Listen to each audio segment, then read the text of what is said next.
പാടാൻ പറഞ്ഞു കഴിഞ്ഞാ പാടണം. നീ ഇവിടെ തടിമ പാലും പഴവും കൈകളിലേന്തി ഇതിനെ ആ ചെറിയ സ്പാൻഡറും കൊണ്ട് ഇപ്പൊ ശരിയായിട്ട് എപ്പോഴും ഇങ്ങനെ പറയണമെന്നില്ല, ശരിയാക്കി തന്നാ മതി.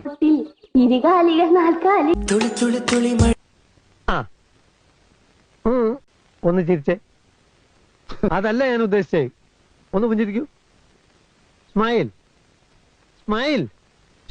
എന്നെ നോക്കൂ, ഇത് കിട്ടണം. ഞാൻ ചോദിക്കണം എന്താണെന്ന് അറിയോ? സിമ്പിൾ ആയിട്ടുള്ള സ്റ്റെപ്പ് ഇല്ലേ, ഇങ്ങനത്തെ സാധനങ്ങളൊക്കെ ഇല്ലേ? സിമ്പിൾ താഴ്ത്തുന്ന എല്ലാരും പറഞ്ഞ അങ്ങോട്ട് കേരളാണ്. കൗതുക ലേശം കൂടും, മാപ്പാക്കണം. ഇതുപോലെ ഈശ്വര പ്രാർത്ഥന.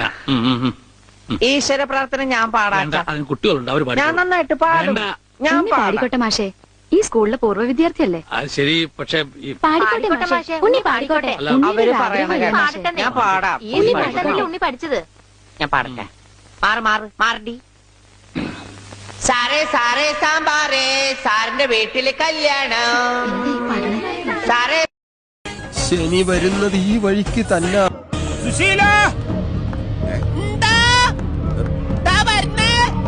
വന്നാലേ എന്നെ വിടുന്നു പറഞ്ഞ് ഈ സുന്ദരക്കോകൾ എല്ലാരും കൂടി എന്നെ ഗൗരവം ചെയ്യായിരുന്നു. അമ്പലത്തിന് ഉരുളേട്ടനെ കൊണ്ട് വലിയ ഗുണമൊന്നുമില്ലാന്നാ പൊതുവേ പറയുന്നു. ഏലക്കായിട്ടിനല്ലേ